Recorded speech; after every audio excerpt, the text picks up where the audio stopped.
അവർ 3-4 ദിവസം കൊണ്ട് അദ്ദേഹത്തിൻ്റെ ഓഫീസ് അതിൻ്റെ റെക്കോർഡുകളെല്ലാം പരിശോധിക്കുകയായിരുന്നു.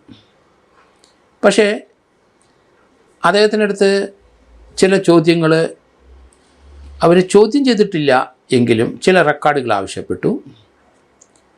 അദ്ദേഹം 3-4 ദിവസം കൊണ്ട് ദുബായിൽ നിന്ന് ഈ സ്ഥലത്ത് വന്നിരുന്നു. ഇവരുടെ നോട്ടീസിൻ്റെ അടിസ്ഥാനത്തിൽ ഇവിടെ പരിശോധന നടക്കും, അതുകൊണ്ട് അദ്ദേഹം നേരത്തെ വന്നു. അദ്ദേഹത്തിൻ്റെ അനിയൻ്റെ അടുത്ത് പറഞ്ഞു, നമ്മൾ വിചാരിച്ച പോലെ കാര്യങ്ങൾ നീങ്ങില്ല, അത് പ്രശ്നമാകും എന്ന് പറഞ്ഞിട്ടുണ്ട്. എന്താ പ്രശ്നമെന്ന് നമുക്ക് ആർക്കും അറിയില്ല.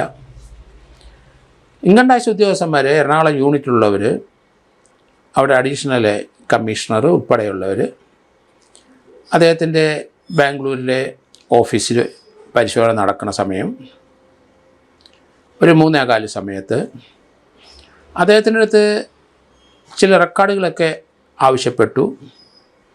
മറ്റൊരു കാര്യം, അദ്ദേഹത്തിൻ്റെ ക്യാബിൻ പരിശോധിക്കണം എന്ന് പറഞ്ഞു. ആ ക്യാബിനിലെ ലോക്കർ പരിശോധിക്കണം.